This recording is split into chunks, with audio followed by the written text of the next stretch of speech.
एक बार की बात है, जंगल के बीचों बीच एक घमंडी और शक्तिशाली तेंदुआ और एक बहादुर और निडर शेर रहता था।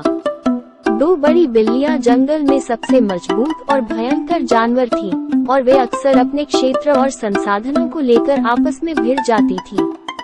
एक दिन जब वे एक ताजा मारे हुए शिकार के लिए लड़ रहे थे, शिकारियों का एक छोटा समूह जाल और हथियारों से लैस होकर जंगल में आ गया। खतरे को भांपते हुए तेंदुआ और शेर ने अपने जंगल को शिकारियों से बचाने के लिए मिलकर काम करने का फैसला किया। तेंदुआ अपनी पैनी सूझबूझ और फुर्ती से शिकारियों के ठिकाने का पता लगा लेता, जबकि शेर अपनी ताकत से उन पर हमला कर उन्हें डरा देता।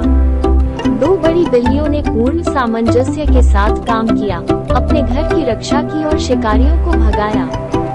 जैसे जैसे दिन बीतते गए, पैंथर और शेर में घनिष्ठ मित्रता हो गई। उन्होंने महसूस किया कि उनके पास मूल रूप से जितना उन्होंने सोचा था उससे कहीं अधिक सामान्य लक्ष्य था, और यह भी कि उनके मतभेद उतने महत्वपूर्ण नहीं थे जितने उनके साझा लक्ष्य और मूल्य थे। जंगल को नुकसान से बचाने के लिए तेंदुआ और शेर एक साथ काम करते रहे और वे जंगल के रक्षक के रूप में जाने लग गए।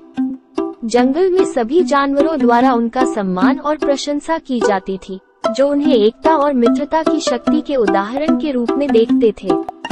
कहानी का नैतिक उपदेश ये है कि एकता में शक्ति है, और एक समान लक्ष्य की दिशा में मिलकर काम करने से सबसे बड़ी बाधाओं को भी दूर किया जा सकता है। हमारे मतभेदों को दूर करना और हमारे साझा मूल्यों और लक्ष्यों पर ध्यान देना महत्वपूर्ण है, और सच्ची दोस्ती आपसी सम्मान, भरोसे और बेहतरी के लिए मिलकर काम करने की इच्छा पर आधारित होती है।